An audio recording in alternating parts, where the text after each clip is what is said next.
Hi, this is Tony Cruse of TC Dog Training. I'm a dog trainer and I deal with canine behaviour. We're here today with Jane and Iris, here's Iris, and we're going to do a little exercise called Unclip and Treat. Now the mistakes many people make when they visit the park is they unclip the dog's lead and the dog just goes sprinting off straight into problems, straight up to other dogs and causing general mayhem. So this little exercise now teaches a dog that when you unclip the lead, something good happens from you. So you deal with a little bit of impulse control and the dog is focused on you rather than the rest of the park. So when we start this exercise, it's a very good idea to have a long line on as well as your lead. Now the long line here is purely for safety reasons, so that when we do unclip the lead, Iris here isn't going to go running off. Because obviously when you get a dog and he's impulsive, that could well happen, which is why we're training it. So we're going to have a long line and I'm just going to throw it on the floor. I want Jane just to put her foot on it. Brilliant. So now we've got control. Iris is not going to bolt off too far. And what I'd like Jane to do in a minute is unclip the lead so it clicks and then give her a treat straight away in her mouth. So unclip and treat, please. Brilliant, and pop it back on. Brilliant. Okay, we relax. Okay, so we're going to try that again. The beauty of having those leads is they make a clicky sound. So if I take the harness off, the long line off, it makes a noise like that. Now kind of that's the noise we want the dog to look up at us for. So Jane, I'd like you to unclip the lead and make that clicky noise. You can do it twice even. Brilliant, and treat and clip the lead back on. So we start off with this exercise in a nice area of low distraction, because again, we don't want to set the dog up to fail. We don't want to unclip the lead and for the dog to run off. So you start off nice and slowly.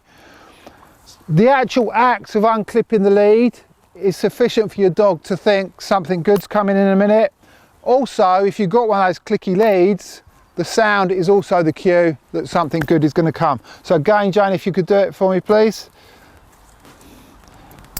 Okay, already Iris is looking up at Jane and you can pop it back on.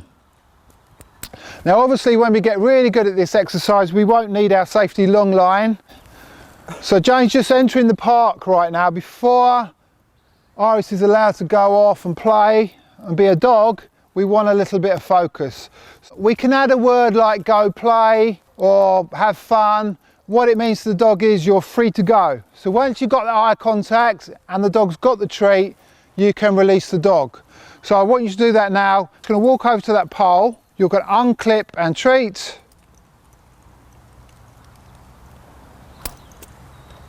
And send her off. Go play, that's it. So she's free to be a dog now and do dog stuff. But we got a little bit of focus first.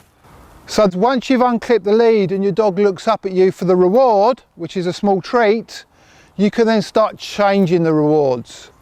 The biggest reward for your dog probably is to be free of the lead. So once you've got this exercise working, you can unclip the lead. As your dog looks up at you for the treat, you can say, off you go. You give your dog a cue, and that freedom, that release, is a bigger reward often than the treat. So we start off training with a treat, eventually the actual park becomes a reward. Now if your dog's not particularly treat motivated, there's no reason why you can't use a tennis ball or a toy. So you'd unclip the lead, wait for your eye contact perhaps, and then throw the ball. So it's whatever your dog desires. When they give you that focus, they get once the lead is free. Now the problems you could find yourself in is if your dog does bolt before you get that focus. See, the reason we have the long line is to prevent that. However, you need to make sure you've got a relatively good recall in place. So you need to practice this till you get a fairly reliable focus from your dog. So when your dog hears that click and looks up at you, at that point you might start taking the long line off. But do beware of distractions. You know, if there's a football game going on over there or 10 dogs running around over there, I would definitely use a long line in the early stages. Once you get your focus, You're then free to let your dogs go and play with those 10 dogs if you desire. You might decide to clip the lead back on and go somewhere else. The beauty of this exercise is your choice when the dog runs off and has fun.